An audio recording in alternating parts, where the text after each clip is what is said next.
Let me introduce you our speaker. Professor Dimitrios Buhalis is head of Department of Tourism and Hospitality, director of the eTourism Lab, and deputy director of International Center for Tourism and Hospitality Research in Bournemouth University in England. His research area is carrying across a number of disciplines and is looking into adoption of innovations for creating value for both consumers and organizations. His current research focus includes smart tourism, social media context, mobile marketing, augmented reality, experience management, and personalization, reputation, and social media strategies. Dimitrios is also the immediate past president of the International Federation for Information Technologies in Travel and Tourism. Dimitrios, the stage is yours. Gracias. Good evening, everybody. Thank you for staying until 6 o'clock for me. It'll be fun, I hope. We're going to spend some time looking into some interesting things. Fantastic to be back in CETT. I've been coming to Barcelona for about 25 years, and I've worked with CETT in the past, and with Maria we're going back a long time. But before I start, I'd like to pay tribute to a very good friend, Oriol, who is not with us. Oriol, this is a picture we took last time I was here, 2 years ago. And Oriol, being Oriol, he took me to, how do you pronounce that? Your part, for cover. And they taught me how to open a bottle of champagne in the perfect kind of way. This was his last lesson. We spent the day together, and he said, I'm going to win this. And he believed it. And I'm really sentimental that he is not longer with us. He's a good friend. And he actually did a lot of stuff on tourism and technology. We met here in '99, we organized the 2000 Enter in Barcelona, and since then we've always been doing together things. So the smart tourism special issue that we did with Oriol and a couple of other guys is coming up in Tourism Review very, very soon. So he's looking at us from somewhere. So this is how they normally dress me. I escaped today. And this is my university in Bournemouth. This is where you find a lot of information about us. This is my books. Please buy them. For every book you buy, I get the cerveza. It works like that. And this is my journal, the Tourism Review. Tourism Review is the oldest journal in tourism. We're going to celebrate 75 years in 2020. So we're on the 73 volume. And a lot of the papers I have today, I'd like to see them as papers in Tourism Review. And this is the TTRA Europe that we're organizing in Bournemouth in April. I very much look forward to see you there. And this is some of the events that we organize from here until then, so come along there. So all that's the marketing thing. So, a lot of people are talking about smart tourism, but they don't understand smart or tourism. So I'd like to bring a little bit back some coherence on these things. So why do we do tourism? We do tourism to bring benefits to destinations. And we bring benefits to destinations by bringing competitive advantage and by differentiating the destination and by engaging customers in a value co-creation process that enables us to maximize the value that's created for everybody. What we're trying to do is we're trying to optimize resources that we're putting into the destination in order to maximize the benefits that we get out of the tourism activity. These are fundamental things, but quite often we forget the fundamentals. This is something I did about 20 years ago, which is really about the tourism system in the middle, from travel generating region, tourism destination region, and the transit region. And then you've got all the market forces, you've got all the exogenous variables, and then you start looking into what resources did you use in order to create tourism?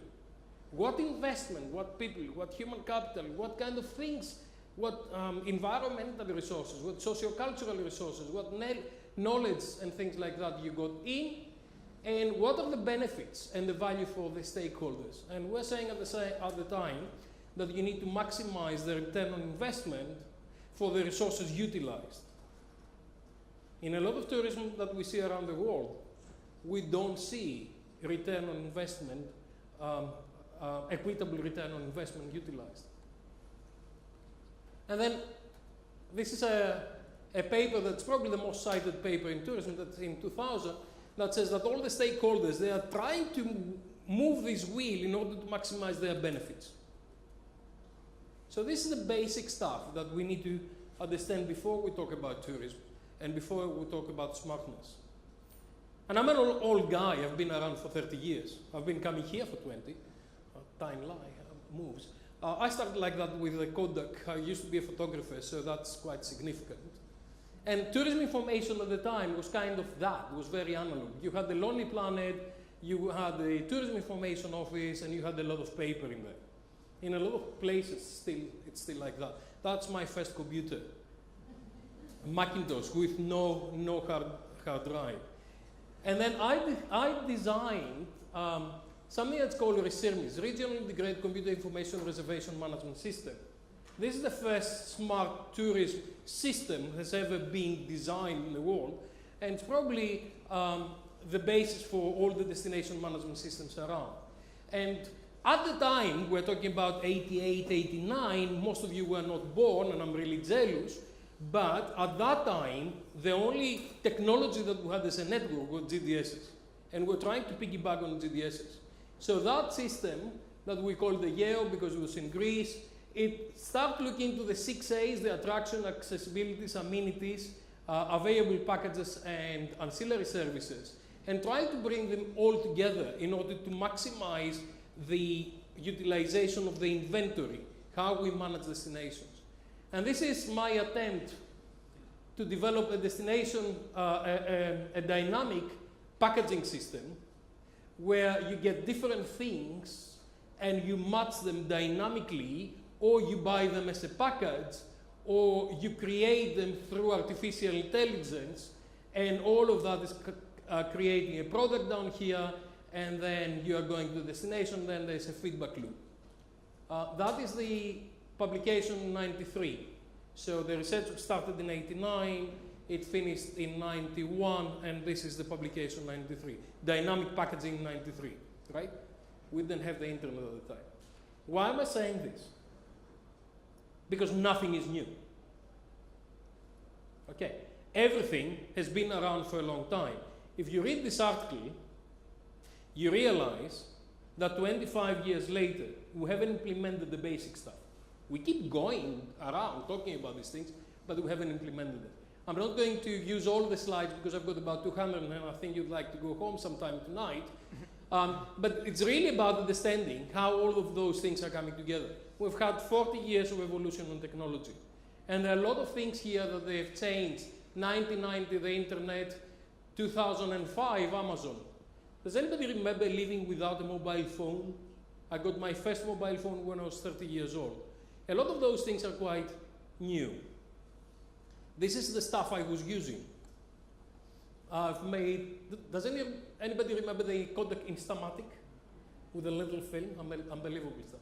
I made Kodak very, very rich for a period of time. I used to consume about 20 films like that every day. That used to be my camera. At some stage I had this Nokia, then I moved into the BlackBerry. What do all these things have got in common? They disappeared. And why did they disappear? Anybody who's got a Nokia phone here? Anybody who's got a BlackBerry? Come on, be my hero. Yay, we need to talk. So a lot of these things have disappeared, and they've disappeared because technology, they have not moved with technology and what we're doing. So what's happening is technology is driven by consumers that they would like personalized services, contextualized and engaging, co-creation of experience, instant gratification, sharing of experience, and they like that before they travel, during and after. Barbara has been talking to you about experiences, and we've spent a lot of time working with her on her PhD and developing those things, and it's really about the customer really wants those kind of things to enable them. The product for me, please. Not the product for everybody else, but I like it the way I like it. Can you please provide that to me? And we find a lot of new challenges and new issues. The kids are playing with their phone. The old guys, they're going back to kissing. I don't know. There are a lot of things like that happening, which are changing the way we operate. So what we find in the marketplace is that there are three basic devices. You've got the mobile, you've got the tablet, and you've got the computer. All of them, they are basically remote controls of life, and they control all kinds of applications. And through interoperability and interconnectivity and something that's called the Internet of Everything, we are connecting all of those things, and we'll have about 50 billion devices connected by 2020. All of those things are working together. We've got here the customer right in the middle, has the three types of devices. They've got all kinds of interconnected kind of machines, from cameras, from cars, mobiles, printers, whatever you like. You've got a range of different networks that they optimize themselves according to the location, according to how much they cost, according to what speed they are using. And then you've got all kinds of activities that are happening, from e-health, social connectivity, advertising, entertainment, digital comms, government, virtualization, all of those things. So we eventually have technology everywhere, anywhere, and anytime. Now, if you really want to see me distressed, you can take my mobile away for 10 minutes. You can feel it. And if you've got teenagers at home, please do that at home. You'll kind of have some fun. Because this is where we are operating now. We are working in a situation where the devices are an integral part of everything that we do. And that is coming into tourism. Now, in the past, we used to say, when I started working on technology and tourism, we really focused on bookings. Can I have a reservation system, please? Can I represent my hotel in the system? Can I represent my organization in the system? And then we start looking a little bit on the planning thing. How can you help people plan to come to Barcelona? How can you say, where is this hotel in relationship to where I'd like to go? And those kind of things. How do we have availability? Most of the information is static or dynamic. We're doing very, very well on the static information because we basically took the brochure, but we're not doing very well on the dynamic information. Increasingly, technology is changing all the tourism experience in all 5 stages. And increasingly, the most important thing will be the dreaming. How can I make you dream of Barcelona? How can I make you understand that Barcelona will answer your needs and will provide value for what you'd like to achieve? So that is one of the big things that are happening right now. And the second thing that's happening is the on-site experience. The on-site experience means that we will use technology and will do things while we're doing it. Increasingly, what you've got streaming. Increasingly, it's not good enough to take pictures and upload them later. Increasingly, you upload them on Twitter, you stream them live to engage with another society. The society, you've got the one virtual kind, you've got one analog kind of thing, communication with the people who are in front of you, and then you've got a group, a social group behind you that communicates on all kind of media. And increasingly, what's happening, everything will be, the moment of truth will move here on the on-site experience. And the on-site experience, it will be broadcasted live to everybody. So here it's all the co-creation of unique experience, it's all about location-based services and the context-based services. And that is disappearing. The sharing stage is disappearing because people do not wait until they go back to look into what they've done and then upload. They do it in real time. They are storytelling about their life, they are narrating their life. Now, for those of you who are taking pictures, if you post something, please hashtag Buhalis, because my mom is following where I am, because she's kind of lost where her son is.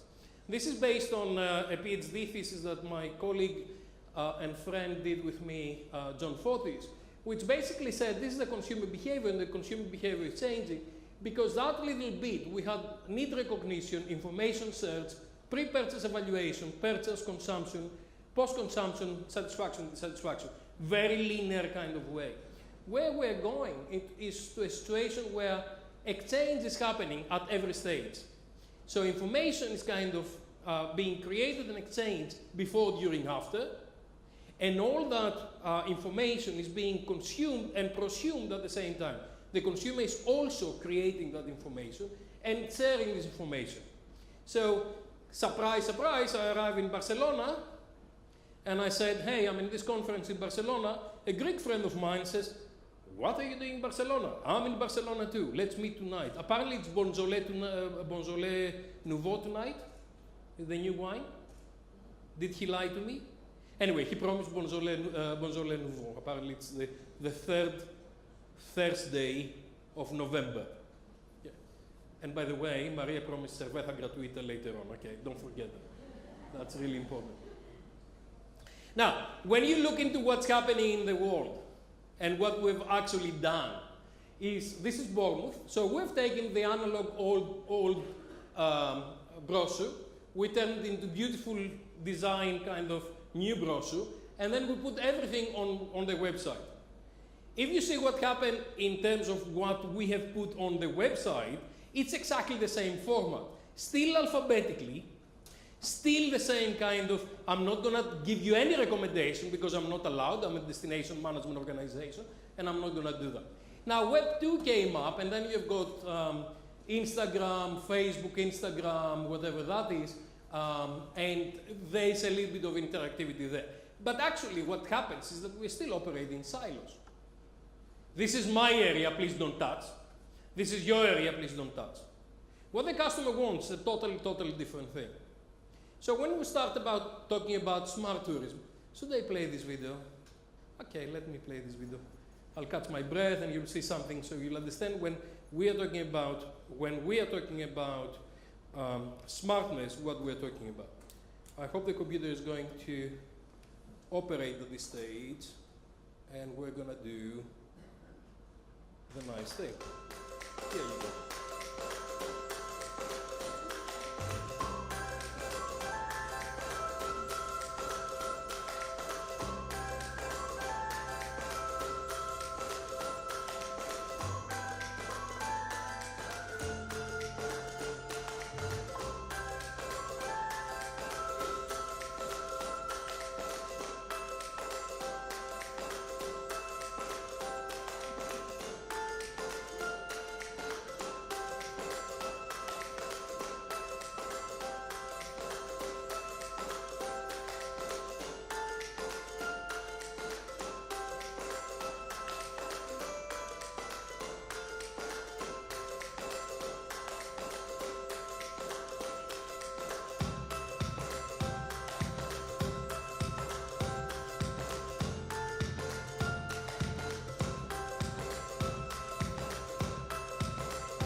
So smartness is all about connecting all the different networks and all the different systems that enable us to improve quality of life.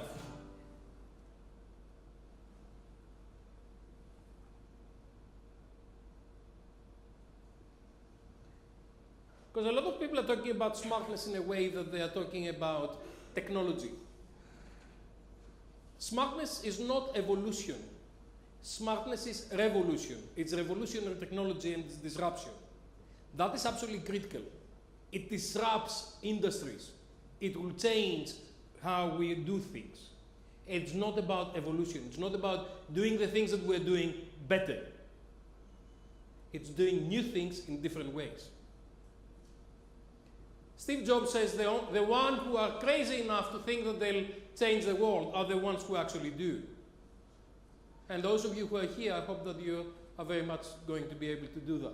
So that's my definition of smartness, which smartness takes advantage of interconnectivity and interoperability of integrated technologies to re-engineer process and data in order to produce innovative services, products, and procedures towards maximizing value for all stakeholders. If you're a student, you may see that in your exams. This re-engineering enables shaping products, actions, processes, and services in real time. So that's the next big thing, the real time. By engaging different stakeholders simultaneously to optimize the collective performance and competitiveness and generate agile solutions and value for all involved in the value chain. So my mom says, so what? And I said, smartness is about the glue of interoperable, interconnected, and mutually beneficial systems and stakeholders, and provide the infrastructure for the value co-creation for all. So, when you hear the word smartness, please promise me that you'll think about networks. Please promise me that you'll think about a lot of silos that are coming together to maximize the value that's co-created for all the stakeholders. There are a lot of slides here. I'm not going to go and explain them, but this is probably the first publication that came out on smartness, and talks about before, during, after, and talks about the different dimensions in terms of transportation, accommodation, gastronomy, attractions, and ancillary services. And what do we do with that to change things? And this is the paper we did some time ago, looking into what are the inputs to smartness. Technology is one of them. Then you've got people in terms of human capital and social capital and knowledge management. And then perhaps the most critical one is leadership. It's how leadership is changing all those things. If you've got technology, it's not good enough. It's like having the best car. If you don't know how to drive it, you're going to crash it. Then you've got the value co-creation ecosystem here with economic actors, social actors, and technological actors coming together. And they're co-creating all kinds of innovations in terms of mobility, government, economy, people living, and environment. And then tourism is one layer of that, which is services and products that they are specifically addressing the needs of tourists. So this is a part of the smart city, part of the smart ecosystem that's addressing the smart tourist. Now, what is very interesting is that we are going away from the sense of the tourist who is following the yellow umbrella to temporary citizens. So tourists are becoming temporary citizens. They are there for a short period of time. As far as I'm concerned, I'm a citizen of Barcelona for the next 3 days. I need to have access to a lot of the resources that you've got, a lot of things that are happening. I know where's the best flamenco tomorrow night, and in a place called Jazz Sea in Raval. And, you know, I'll be living in Barcelona for the next 3 days, 72 hours. And then I'll be moving to somewhere else. I'll be going back to London, and then I'll be going to Bournemouth, and then I'll be going to Gran Canaria later in the summer, later in December. So for those periods, I need to connect. I need all my systems to engage with these things. So this is the paper. So smartness is not about automation. It's not about technology. It's not about evolution. It's not about social media. It's not about reservations. It's all about the glue of all these interoperable and interconnected systems through real-time, dynamic, and adaptive, customized, individualized, contextualized, collective competitiveness and coordination, value co-creation for all stakeholders. Breathe in, breathe out. Hashtag Buhalis, right? So smartness is bringing together a whole range of things, and you'll see them. We talk about networks, we talk about the Internet of Things and the Internet of Everything. We talk about sensors and beacons. These are inputs to the system. We are collecting information in real time for everything. This is big data and data analysis. This social media Web 2 and the user-generated content. All these pictures that you're going to upload tonight, they are geotagged, time tagged. We know where it's happening. And if you tag Buhalis as well, we know who is talking up there. Then there are technological enablers, and then you've got the service dominant logic that creates value co-creation of the experience by bringing all those things, blend them together, and actually deliver them. The backbone of this thing is open data and big data. And it's really about getting the data together to be able to analyze these things. And it's really about from very structured kind of technological models to new models where you've got decentralized networks that they enable digital transformation by creating networks that are flexible and they are moving like organisms in the ecosystem. They keep moving, they develop the right kind of organism to address particular moments and particular problems, and then they move on. When you look into the players, you look into the tourism players, you look into technology players, so the biggest, most critical player on smart tourism right now is mobile operators. And there are a lot of experiments that you're doing in Spain with Telefonica on how many Russian tourists are getting off a cruise ship and where do they go. So if you've got a cruise ship that's approaching Barcelona and you've got 4,000 people getting off the cruise ship and they all go to Sagrada Familia, what's going to happen? They're going to have a queue for about 5 hours, right? Nobody will have a best experience. So what we're looking into is where do tourists go? And how do we know where we go? By proxy of their mobile phones. And if I have got a lot of Italians that are roaming in Barcelona, I know where the Italians are going, or where the Russians are going, or where the Germans are going. And if I know that, I can start creating and managing their experience by saying, can you please go that way, can you please do that, and actually manage the experience. That's when you don't have over-tourism, because you start looking to where people are going, what time they go, and you start engaging them.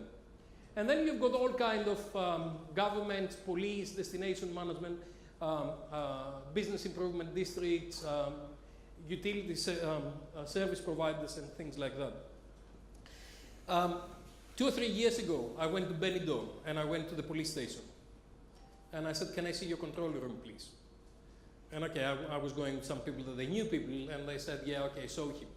So I went to the Benidorm police station to look at their control room. In Benidorm, they've got something like 120 cameras that they are getting feeds from the streets, so they know what's happening. And I kept asking, is that all your input? And they say, yeah, but we've got another something like 12 cars that they're giving us. Yes, this is what's happening. And then I said, is that all you've got? No, we've got another 20 motorbikes that they're telling us. Is that everything that you do? And then they admitted that they have done a deal with the taxi drivers, and the taxi drivers, because they're on the streets and they're going around, they keep calling them every time they see something, and they say, hi, this is happening there. And then they deploy different resources. So all this input. And I said to them, who do you share this with? With bomberos. How do you do that? On the phone. This was Policía Local. Policía Nacional had a different control center. Okay, so what we've got is that kind of silos, but we need to bring all of those guys together. And we need to do that in order to create personalized and contextualized services, engage and explore, provide authentic experiences, and manage all the stages of travel, before, during, after. I talked about sensors. These are some of the sensors where we can get information from. You saw on the film as well. What is giving us real-time information on what's happening. Increasingly, we'll have wearables, and wearables will also give us information. How fast does your clock move? Does your watch move? How fast is your heart beating? And we're not interested in particular individuals, we're interested in the mood that's happening in the place. Social media, listening to everything that's happening, all the new information that's emerging. If you look into what's happening around Barcelona on Twitter right now, you can pretty much understand what's happening. Especially if there's a crisis, an earthquake, a fire, political crisis, you can see immediately how the mood is changing, what people are talking about. Now, in the past, someone will collect this information, analyze it, write an article, wait for tomorrow to buy the newspaper to read what happened yesterday, right? Some of us are old enough to remember these times. When is the last time you bought the newspaper? All this information is collected in real time, dynamically analyzed, and comes back to you in seconds. There's a guy called Brian Solis that says, here's the conversation prism, where you've got all kind of social media there, where people are creating user-generated content. And what happens is that we are looking, if we are to manage you is the brand, we need to listen, learn, and adapt in real time. And the way that is happening is that we are looking to all those different kind of areas where people are uploading information. We listen carefully, we engage in real time, we learn, and we co-create. Now, this has always happened, but it used to take months, years. Do you read tourism statistics? Do you get the tourism statistics? The latest statistics we get currently is 2016, 2 years old. I'm not a historian, I don't want to know what happened 2 years old. It's not of major interest. What we really want to do is to understand what's going to happen in 3 months' time, what kind of forecast would they have, how can I handle my properties, how can I engage with that. Or if there's something that is, if someone cannot get Wi-Fi in this room and writes on Twitter, Hotel Alimara great but Wi-Fi is bad, you immediately, someone does something about it in real time. I don't want that to happen in 2 years' time that I'm going to come back here. I want that to happen before I arrived, or if it needs to happen during I'm here in real time. And of course the Chinese are having different social media because the Western social media are not allowed in China, and there is a similar kind of social media landscape in China. I was in China, I was in Guilin 3 weeks ago, and this is the real-time big data collection that we are talking about. Have a look. Yeah? Everywhere I was going, I was smiling. They are taking pictures. I like this is my best side, right? This nice lady has got one machine there that's collecting information in real time, has got another camera there, and has got another device there. Real-time collection information. Please don't ask me any difficult questions. This is the control room that they've got. And this is very interesting now because we started identifying items. I can see Xavier going, yay! We need to identify items on the street, things on the street. So blue is car, red is bike or motorbike, yellow is person. Increasingly, we can even identify, we can read who is that car, right? Father, I have sinned. I already know. So the situation is that we are collecting data from wherever we are collecting data, we analyze big data, and we are using artificial intelligence and machine-to-machine learning to actually look into what's happening on this data in real time, and we come back with answers to what's happening, why is it happening, what is likely to happen next, and what can I do about it. All that in real time. That we've never had the possibility to do that before. And out of that, we create value, and we create feedback process that goes around. And then we've got beacons that they're sending you all kinds of suggestions and solutions to individuals. I said about the whole journey from the beginning to the end. And I said how we are going to concentrate more on the dreaming phase and on the experience phase. by understanding what's happening in real time to consumers. I don't have the time to do that, but if you go to that address, this is about the M-Live that Marriott Hotels is doing. Marriott Hotels has got 5 M-Live studios around the world that they are looking at everything that's happening nearby a Marriott Hotel or anything that is mentioning their name and their brand, and they take actions according to that. So I'm preoccupied with 2030.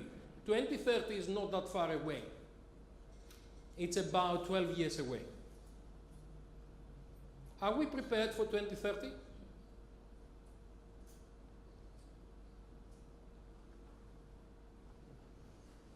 Is this the reception that you see in most of the places that you go?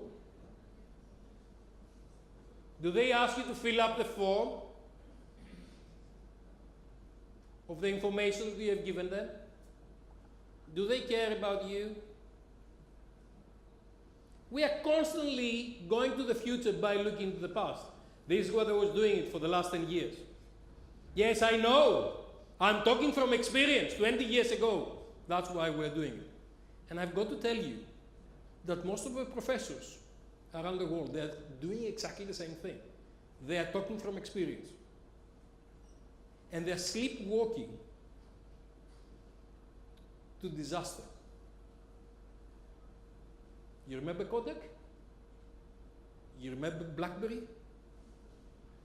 You remember Nokia? This happened to them. Because they thought that what they did in the past will always be relevant. And they've never understood how to go to the next stage. No wheels here, please. We know how to do these things.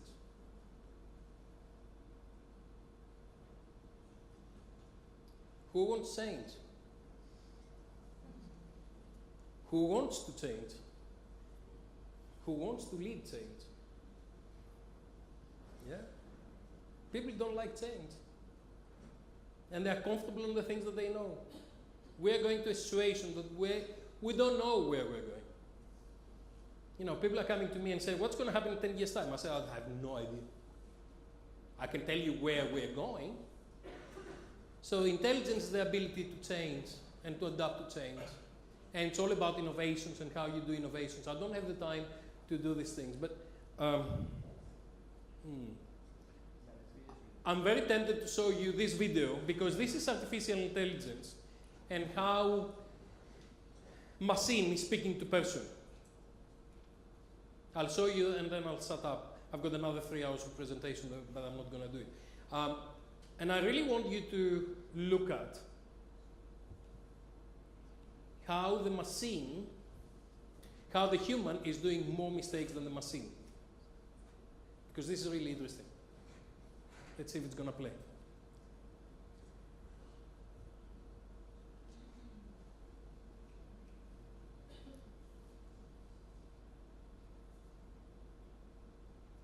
The progress of that system. As I said earlier, our vision for our system is to help you get things done. It turns out a big part of getting things done is making a phone call. You may want to get an oil change schedule, maybe call a plumber in the middle of the week, or even schedule a haircut appointment.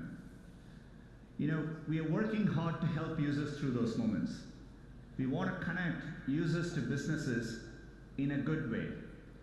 Businesses actually rely a lot on this, but even in the US, 60% of small businesses don't have an online booking system set up. We think AI can help with this problem. So let's go back to this example. Let's say you want to ask Google to make you a haircut appointment on Tuesday between 10 and noon. What happens is the Google Assistant makes the call seamlessly in the background for you. So what you're going to hear is the Google Assistant actually calling a real salon to schedule the appointment for you. Let's listen.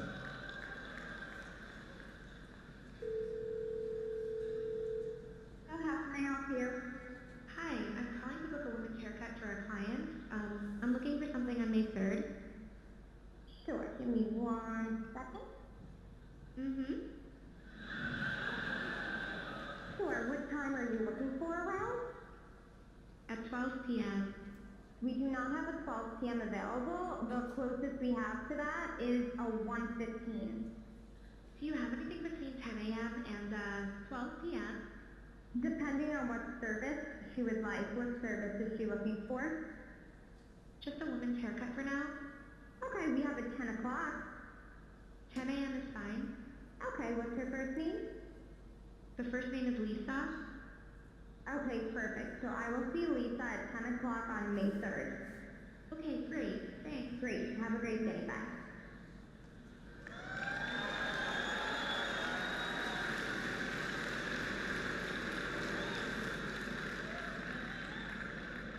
That was a real call you just heard. The amazing thing is the assistant can actually understand the nuances of conversation. We've been working on this technology for many years. It's called Google Duplex.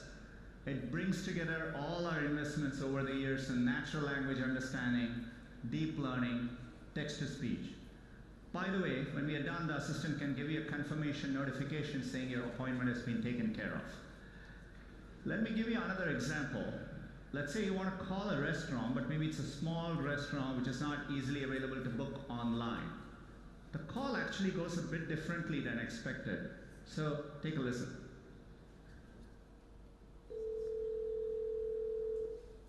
See how may I hear you? Hi, I'd like to reserve a table for Wednesday the 7th. For 7 people? It's for 4 people. 4 people when? Next Wednesday at 6 p.m. Oh, actually we leave there for after 5 people. For 4 people you can come. How long is the wait usually to be seated? For when, tomorrow or weekday or? For next Wednesday, the 7th. Oh, no, it's not too busy. You can come for 4 people, okay? Oh, I gotcha. Thanks. Bye-bye.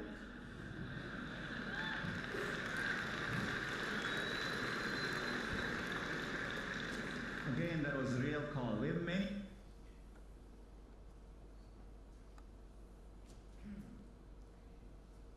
Innovation is a state of mind. It's really how we can take advantage of the things that we're talking about. It's really about how do we engage with those things. It's not, and it's all about how do we learn from mistakes? How can we get organization cultures to take advantage of technology and bring smartness into place?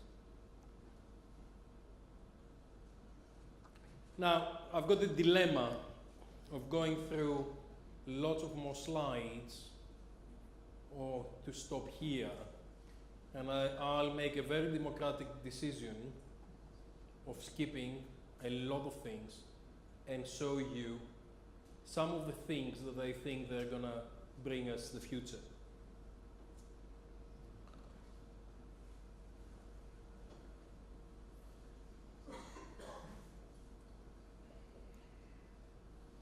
So, if I was a betting man, and I'm not a betting man, but I'm saying the future, is the smart solutions that we'll have in the marketplace will be sharing economy, autonomous vehicles and drones, artificial intelligence, big data management, real-time management, and autonomous vehicles. And those of you who can spot mistakes, you can see that this and this is the same. I just spotted it myself. But you'll see a lot of those cars moving on their own in the streets. You'll see that there'll be drones bringing things over. It's not that far away. They can do it already. Huge implications. They'll be transporting us. Autonomous Uber will be coming forward. I just heard in Greece they are talking about the Uber boats that they're going to take you between the different islands. Robots are coming forward. This is in Munich Airport. This is the Hana Hotel in Japan. It's reality. It has been going on for a couple of years. It's not if and what's going to happen. This is the other receptionist, and that has got a nice video that you can look at. Have a look on YouTube on Hana Hotels. You'll see very interesting things happening. This is robotics in terms of cooking. Anybody who really wants to do 8 hours of shifting burgers? There'll be some of these things serving us. And yes, those of you who'd like to do a career on these things, you'll have a problem. This is housekeeping and cleaning, especially in large areas. Night shift room service. Anybody who'd like to deliver a chocolate at 3 o'clock in the morning to someone's room because they'd like a chocolate. And some of the other things is the sharing economy and how it's changing. This is from China, a company called, the yellow ones are Ofo, those are called something else, bikes. What you are finding a bike wherever it is.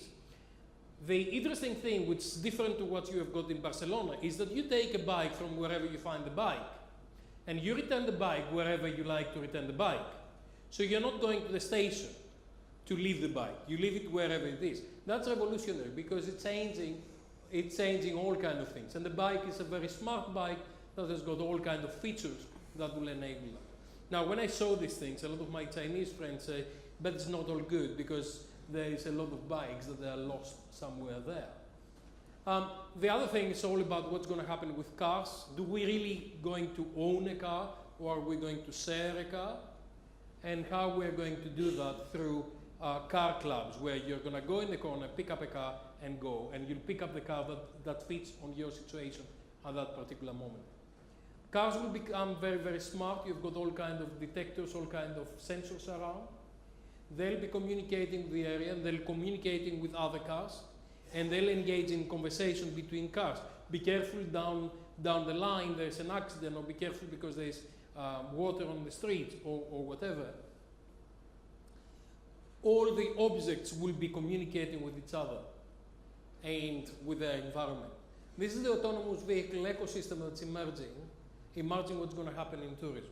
There are so many different systems and companies that are coming to add value and to create experience. What Barbara was saying early on, it's how do you add experience on those things, but each particular specialist is going to come forward.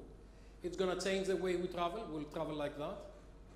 And then the car will be augmented reality in the car. You'll see all kinds of things. And eventually the car will be a cinema, a moving cinema, where if you've got augmented reality, you'll see outside, so you'll have a guide effectively to show you around. And then if you like to do virtual reality, the car becomes a cubic that's moving, where it's a cinema. You can see whatever you like. And I've just seen today something that's called the autonomous travel suite. That's basically this a hotel room that's moving. And then it's going around docking, doing all kinds of things. It is not that far away. 2030 is just around the corner. And we're going to have all kind of solutions coming forward.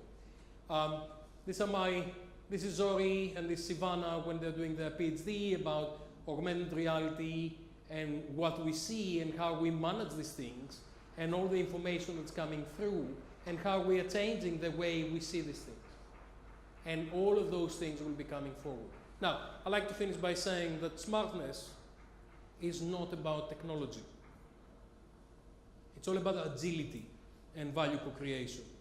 It's all about understanding what's the needs of the customer. So this Alessandro, who realized that we needed pizza, and they brought them, you were there at the time, yeah?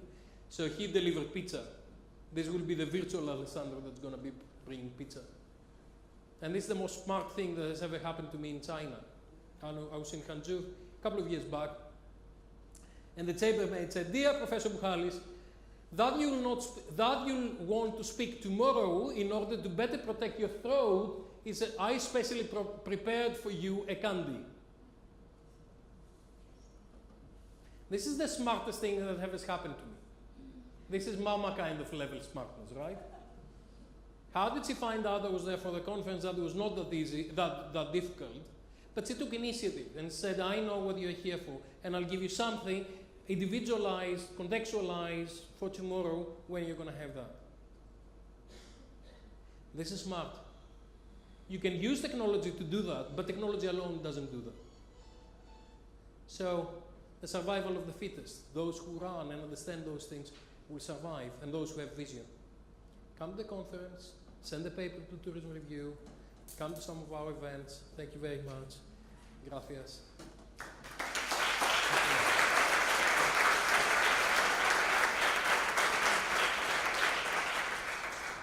Thank you so much, Dimitrios, for your conference. Is there any questions? We are going to use the micros that are moving around. You can raise your hand.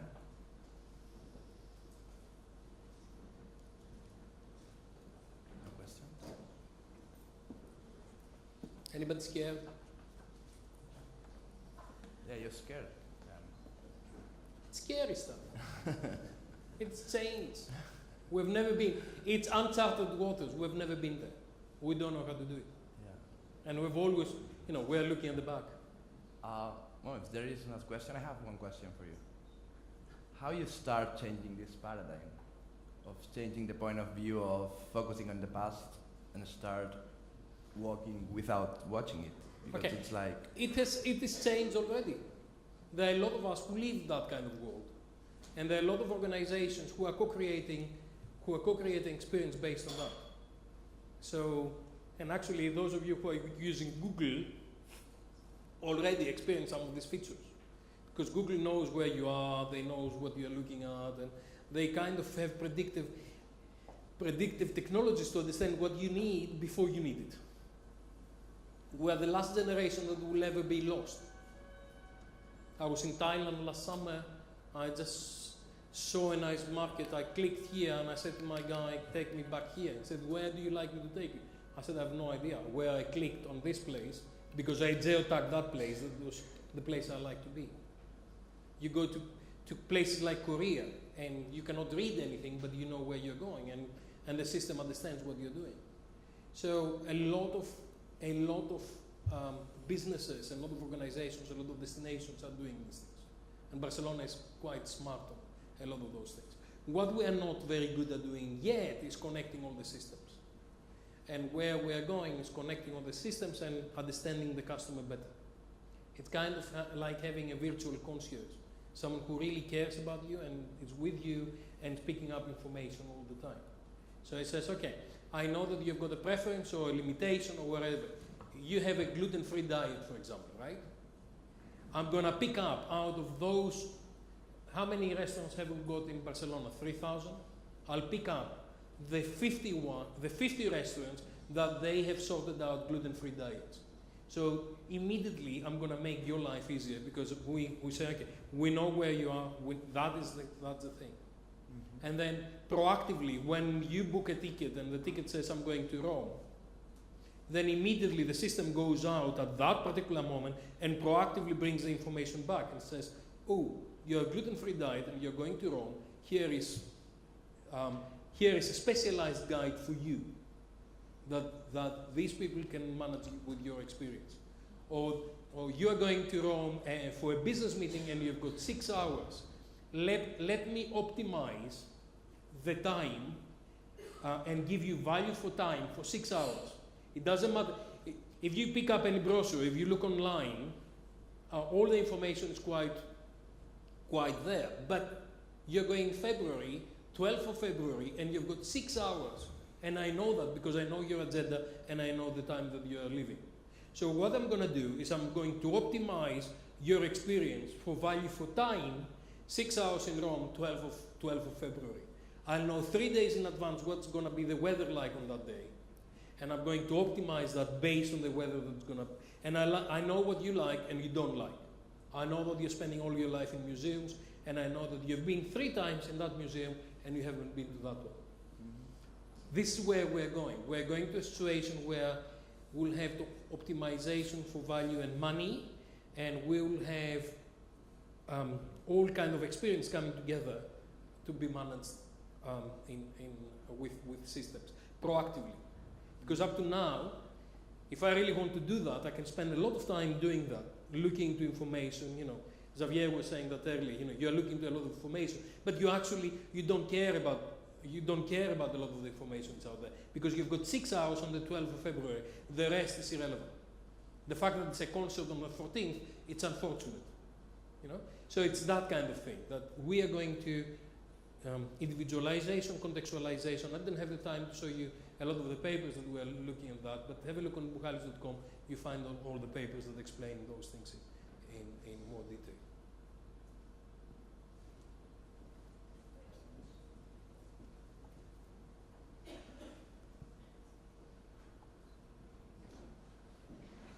You said 230 is really close to us, and I think 250 also is also close to us for the planet.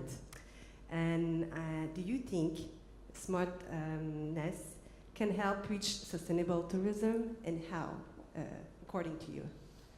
This is a long conversation, and Xavier is more expert than myself on this area.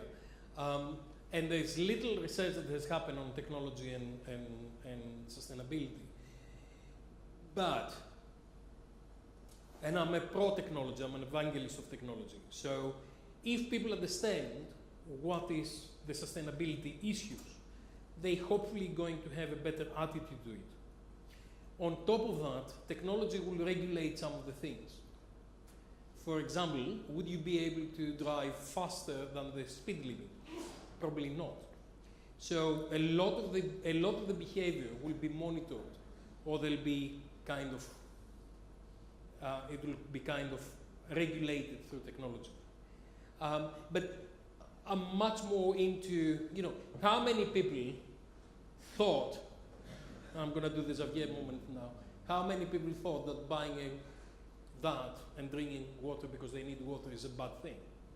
But if technology says, or if their system says, don't buy one, what do we call it, one use bottle of water, but there's a water 20 meters away on the public thing that's giving you cold water, and when you go into, if you go to China a lot, you go into the airport, and they've got, because they drink hot water, they cannot buy hot water, so they're going to the machine. That machine is giving them hot water, and they're carrying their bottle, and they're doing. That's the only sustainable thing that they do in China, but never mind. So what happens is, instead of buying the water, it says, hey, there's a refilling station in 20 meters. Then you start getting into a situation that's convenient. It's not I'm going to buy one because it's there. Okay. So I guess, and there's a lot of research to be done on this area, but I guess a lot of those things people don't realize. I mean, the images that we have seen in the last 2 months of sea full of plastic and stuff like that has not been there a year ago. I think a lot of people are start looking. I was looking this morning about the Nespresso capsules and how many we're recycling, and I was looking to, yes, I'm drinking 3 Nespressos per day, and then people were talking about capsules that can be reused.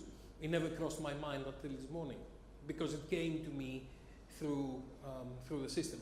So there's a lot of things that related to education effectively and engagement with customers, because I'm not as pessimistic as Xavier in a way that if you tell customers in a nice way and you make them understand the problem, they probably step back a little bit and say, okay, I understand. It's not I'm going to do it because I don't want to do it. I just didn't understand the consequence of my actions. But that's not my area. Thank you. Yeah? Cerveza gratuita, you said. Yeah? Sí, claro. New experience. It's the best old experience. Yeah. Is there more questions?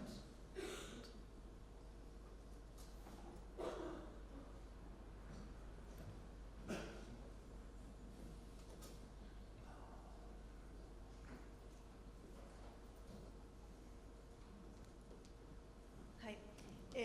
You told something about that the smartness is not only about technology, that is that it's the agility on creating the value creation, but don't you think that is more important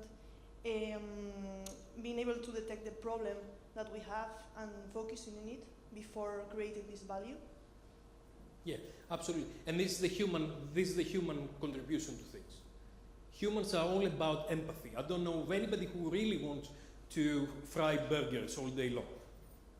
Okay, but I would like to see someone who kind of look at you and say, I know how you like your burger.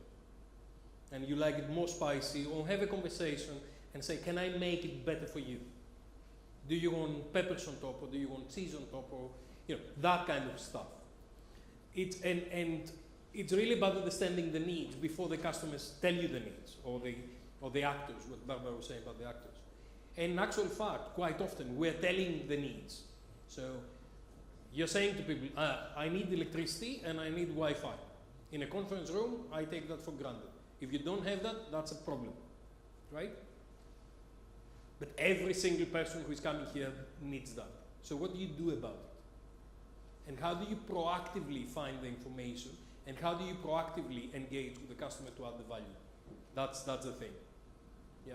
And how can you engage? I mean, if I had time, I'll talk about my experience in Hawaii. I went to Hawaii 5-0. I went to Hawaii in 4 or 5 years ago, and I want to have a Hawaii 5-0 experience. Okay, so I was looking to the information on the tourist board, and the tourism board said Hawaii 5-0 is being filmed here. Seriously? Wow. I could have never guessed. They had 2 paragraphs. Then I looked into different providers, travel agents.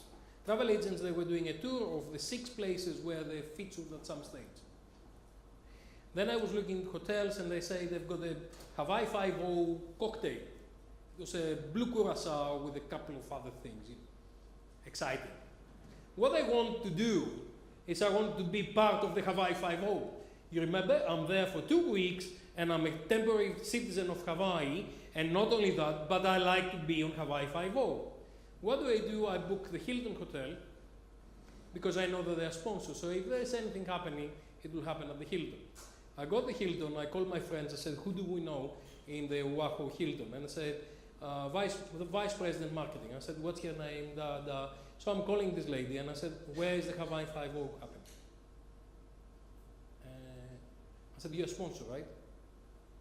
I'm important. You remember, you connect me. I said, listen, the director of Hawaii 5-0 had just put on Twitter 25 minutes ago a picture of his room up on the top floor, and I can see the room and I can see what he sees. So the guy is here. Can you please connect me? She freaked out. I said, okay, never mind. So what happened is that a person that calling herself Agent 75 or 69 or whatever the name is the community manager of all that. She's a private person, nothing to do with tourism. She's collecting all this information. She's really passionate about Hawaii 5-0. And she tells you, they are filming in that location right now. So she became my best friend because she was co-creating value and adding benefits. I was there to do exactly that. And then I'm becoming part of your network. So I go there and I take pictures and I upload the pictures and I hashtag here and I tag here, and she's sending the pictures around. So the whole community, the Hawaii 5-0 fan community, is now all part of that thing. And I'm part of this and I'm contributing. I'm not only consuming, I'm contributing as well. Real time. So if you see Series 7, Episode 5, Danny goes into the little boutique to buy a dress for his daughter. I'm at the back, I'm playing at the back, right? I was there. But that is the customer. The customer wants to be part of this experience. Why? I just want to be part of this Hawaii 5-0 for 2 days. So you can imagine now for every single interest, tennis, Spanish guitar, whatever makes that for you. I'm a keen photographer, right? I would like to meet some photographers tonight in Barcelona to go to the old town and get the best pictures. But I wouldn't have the time to do all that. But I like to see some of the guys who are doing it. Maybe a club, photography club. That's the kind of level of co-creation that's happening. And it's engagements, locals and everything. Value, communities, all kind of things. Do we have more questions? Well, if we don't have more questions, thank you, Dimitrios, for your speech and for answering our questions. We close the day here. See you tomorrow at 9 o'clock in the morning. We start with the professional journey. Thank you so much.